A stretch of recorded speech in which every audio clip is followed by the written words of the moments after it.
Hi, my name is Ken Lassenson. I wrote and support and developed the Microbiome Prescription website, a free citizen science site. This is a continuation of the talk about how I, with using the Kalthoff-Moultrie algorithm, came up with mathematically supportable range of normal values for every single bacteria across the board. And how using that I'm improving things because I no longer are arbitrarily picking numbers out of the head like the top 2% and bottom 2% are problems, or assuming it's standard deviation, or going on expert advice, which is usually limited to only a few bacteria. The Kalthoff-Moultrie algorithm gives me ranges for every single bacteria, which means I am now able to do things, and the ranges they give, I'm getting pretty confident from working with them that they are pragmatic, realistic ranges which are, at least in terms of mathematics, justified, not laboratory clinical proof, but mathematically sweet. So what I'm going to do is take a look at the type of request which I have often gotten, as in which probiotics I should use. Actually, the full range is whatever modifier should I use and what is its impact. You can look up modifiers by going up here and looking up in microbiome modifiers, which includes antibiotics, probiotics, prebiotics, herbs, spices, food, diet style, supplements, you name it. It's all deemed to be a modifier. Nice generic name. Just means any one of that whole panacea of stuff. Okay, now rather than going and looking them up one by one and doing a lot of sweat, I'm just going to go down here to a particular sample. This one was done very recently using Nirvana, which is why it comes in as CosmosId, because CosmosId is the processor of Nirvana data. So on the change to your microbiome, you will see a item. It was there before, but the name was far more obtuse, so I've improved the name to be what the typical person will do. I have not bothered to list out everything that is included in the term modifier. Generally, prebiotics gives people enough of an idea. Click that, and it goes and shows it. It remembers whatever you have last picked. So if you build up a long list of items which or what is in your current diet and you get a new sample, you don't have to re-enter everything. It remembers it, and you just change your samples and you see what the impact is. So here is a case, and the default is now showing for bifidobacterium. I can go down and say, okay, I have longum there, and I'm going to add this one in. I want also interested in that one. And so I click that, which now adds it to the checklist. If I wanted to remove one, I just uncheck it and it's removed. And what I'm going to do is add in lactobacillus. The percentage sign is a wild card, so it means that I don't have to have exact word match. I can have approximate, and it will find things and show things such as what you have here. I'll toss in Lactobacillus cepheri and Lactobacillus reuteri. So basically, I'm saying, okay, this is the bunch of probiotics, perhaps in already prepared mixture or individually, which I am thinking about or am taking. And so I update that. So I have 4 of them. Up at the top, I have compare. And what it will do is see what the impact is on the microbiome, which you have, which is listed here. It's one of several. And see what is shifted and in which way. So I'll just click that. Opens it up, goes through, and it shows everything that's there. It will show in yellow here anything which is outside of the Kalthoff-Moultrie range. Everything else is in range, although it may have an impact on it, increase or decrease. Chances are the impact is not going to be significant. Yes, you shove it, but you're already in the right range. So if you're a bit higher in the range or a bit lower in the range, is unlikely to actually matter. So we can quickly identify things. Here on the left, we have percentage reporting. Not every bacteria is seen by every person, but some are seen by a large percentage, which means that those are the ones we should be more interested in, usually. And I have it color-coded here. And we have something here comes in 0, which actually doesn't mean 0, it means it's less than 1%. So we have there, and we actually don't have we have a range. It's from 0 to 119 to 110. So you're in the ranges determined by the Walkthru number. So if you go to the top and go down, we see that Keferi has a positive impact. The green here has a -1 on this one. So on rheumococci, it has a positive impact. On streptococci, it has a negative impact. And it's deemed to be negative because the range is 149 to 154. And your count is 199. So it will... Something is wrong here. Okay, let me stop. Hi, my name is Ken Lasseson. I wrote the Microbiome Prescription website, a citizen science project whose purpose is to help people improve their gut health, which has a wide variety of positive health consequences. What I'm going to do today is look at the consequence of finally getting decent ranges for what is a healthy range for literally thousands of bacteria, which comes through a algorithm called the Walkthru algorithm. It produces me a nice set of good ranges of what is or is not a concerning value.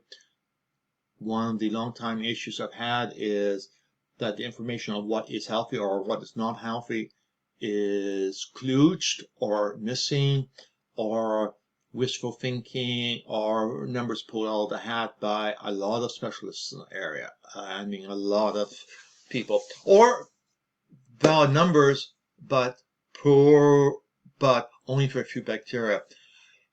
I include a link to my prior video, which I walk through the process of explaining how we're getting the ranges. But for the moment, let's go on and look at the top for today, which is how do I determine if a probiotic is going to help me or hurt me, and give me the details. Here's the catch. Give the details, complete details, everything. So let's take a look at it. So we have an example of somebody who has uploaded things, and I'm going to use their latest one, which is from a CosmosId. CosmosId is also known as Nirvana, which Cosmos simply the people who have done it. If you click on the changing your microbiome link, you will see an item which was there before but had an obtuse name, and hence nobody ever made use of it. I revised the pages, so now it's a lot easier to use and hopefully will be used more. So click on that one. And now it goes over and shows. It remembers whatever you have happened to have done last time. I'll go down here and, for example, I'll go and click this one.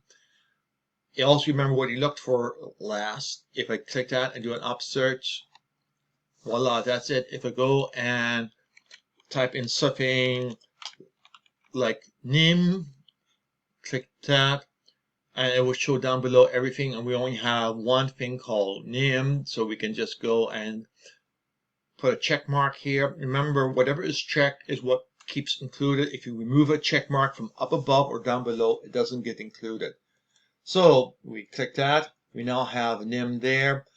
We also have alternative names there because sometimes things goes by multiple names.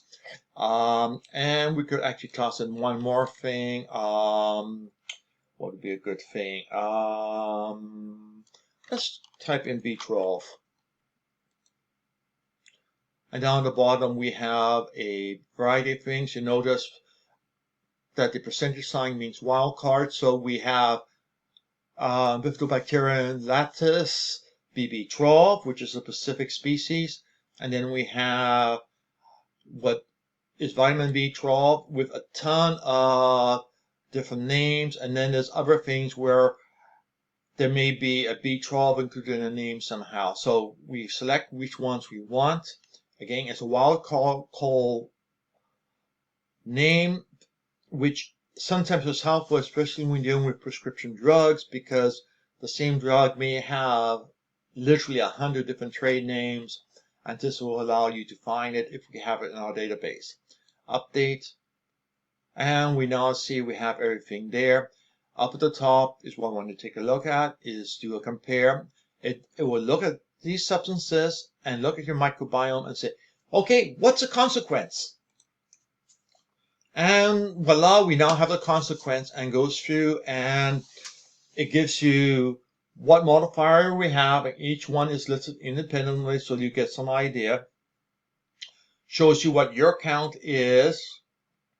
Shows what the limits, again, by the cutoff Walkthru normal ranges. If you click there, it will take you over to give you technical information. And now I also have done some color coding. Yellow means something which is out of range, something which is not between those two magical values. And then I mark it as green or pink, depending if this is going to help or hurt. In this case, it's going to help the Bifidobacterium, which is sweet. And a lot of things we have no coloring at all, and the reason is you are in the range, which means yes, it's going to decrease it or increase it, but chances are it won't increase or decrease it to put it in outside the normal range. In other words, probably has no actual impact, which is nice. This is one of the things which I'm real happy to get good ranges for, because now we can say, okay, here's some things, here's what the impact would be, but ignore it. It's unlikely to actually cause a problem. We go down further, we see something which is in pink, which means, let's take a look at it. We have a reading of 30. The bottom range is 1042, so we should increase that one. And B12, whoops, B12 decreases it. So we're going from 30 and we're going to be pushing it down even lower, perhaps eliminating it totally. Not good. Number one, which we are low in, and it will increase it. Number one, where we, and now the next one down is it decreases. So we have one family and we have two substances which we have impact. One increases and one decreases.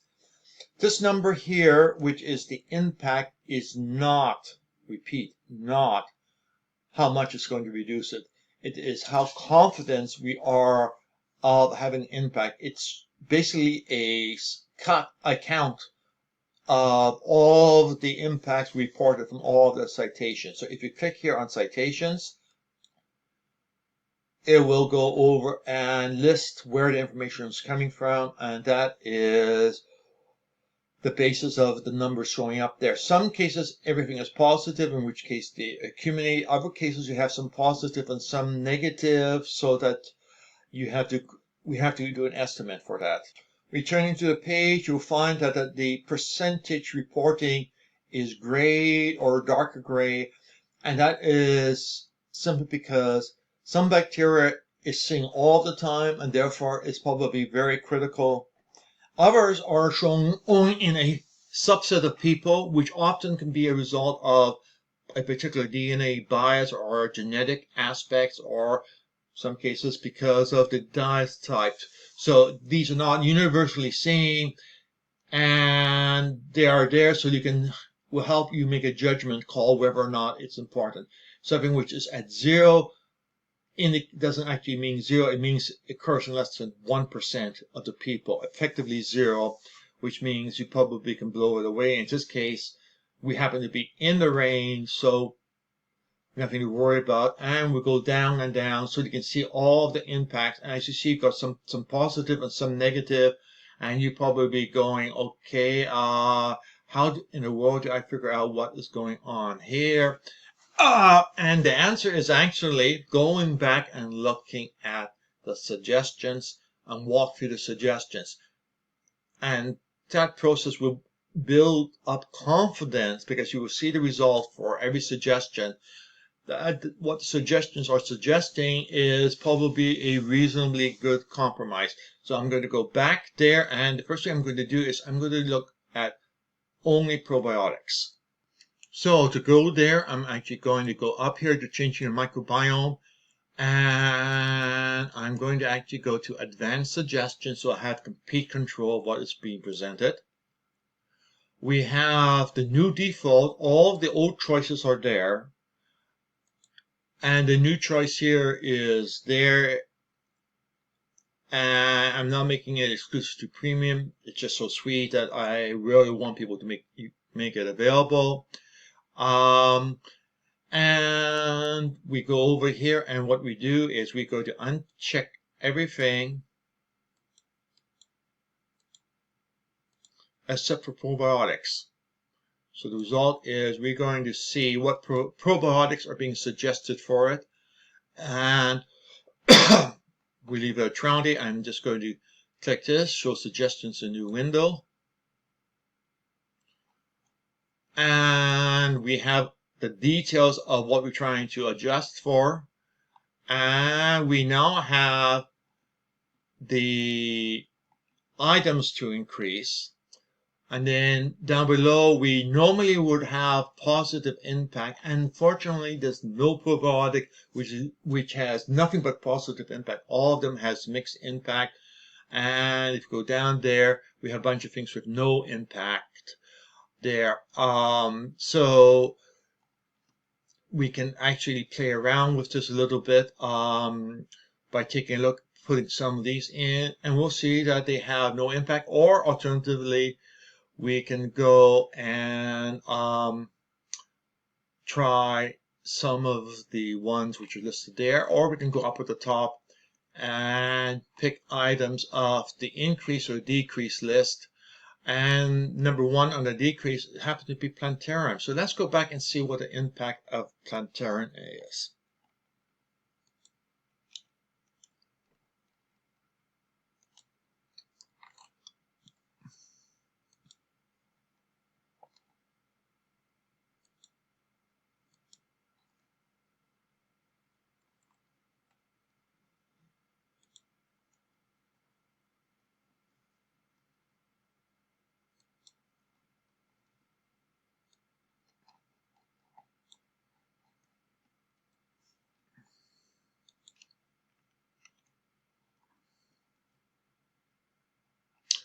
And I forgot to take it out, but that's okay.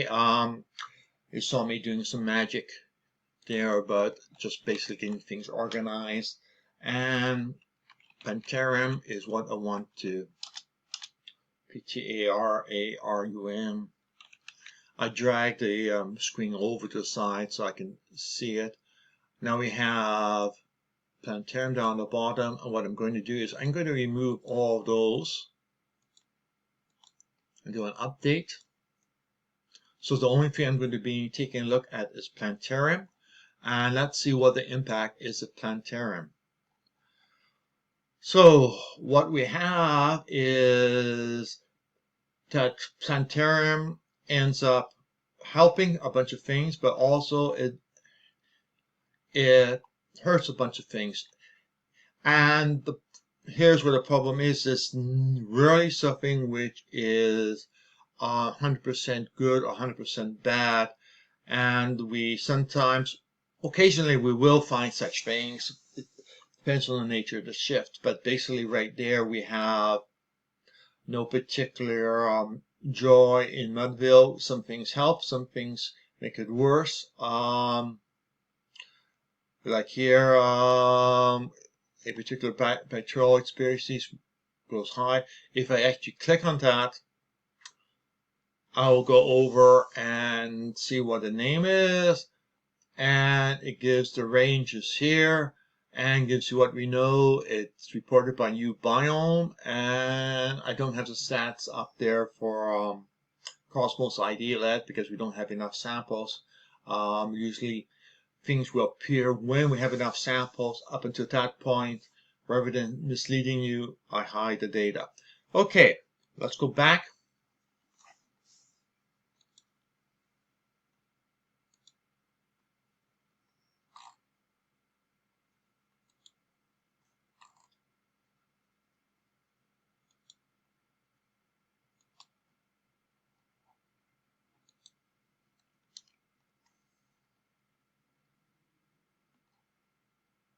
And again, I forgot to pause it. So what I'm going to do is I'm going to actually put in a different herb, Tulsi. And we'll see it's down the bottom. And now let's see what this herb does. And we have a much shorter list. And we see that it helps a fair number of it. Most of them are things which are very rare species. And up here, it does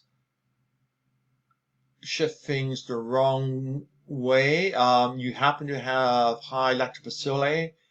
You are already at 93 percentile, and it will push it up higher. You have this one, you are low, it will help bring it up. Okay, something went wrong there. But okay, so for the purposes of illustration, at least that shows you what the consequences are, and I need to do some checking up. But basically, that's how you can go and see whether or not a probiotic will help or hurt by simply building up the combinations of which probiotics you want to do and seeing what the consequences are. Again, let's flip through things. Yellow are things which are out of range and which you may want to consider correcting. The number here, the impact is a positive or negative. If it's a less than 1, it usually means there are contradictory results. Typically, it will be 2 says it increases, 1 says it decreases, or something to that, so that you have a mixed result, which means we really don't know for sure what the answer is. In which case, in this case, we don't have too much. And then where we have a nice big clear number, especially 2 or 3 or 4 or 5, we have a high confidence that it will actually make a shift in the desired direction. Yellow again means should be corrected. Green means just correct this in the right way. Pink means it corrects it in the wrong way. So that's basically it. Everything is remembered. So if you go back and see impact, it'll remember whatever values you happen to have last, even remembers what you have as your last selection there. And you can just go in and play to your heart's content, mixing and matching, and see the results. Again, let's take a one more quick example. Let's take something like, let's go back to B12. Okay, and I'll go unchecked here. Check here. Remember to click the update. That's what I did wrong a moment ago. We have that for B12. We click compare. And now we see everything that is impacted by bifidobacterium. And if you go down here and click on citations, it will go over and give you a link to the PubMed study citation where it is reported that it causes a shift. Often the shift is mentioned as a side observation to what the study is focused on. So often you have to dig through the study to find out, oh, it causes this type of shift or causes that type of shift. The good thing is most of the time when the shifts are reported, there's no payback for the researcher to be favorable, unfavorable towards a particular result, which is not always the case of things like making a study of does B12 helps IBS or not. There tends to be a bias in reporting there. Here, these are side observations that was made, and my personal opinion generally are a little bit more reliable. Okay, I've talked on enough, so I'll shut up and let you go and do it. It's sitting there. Enjoy, have fun.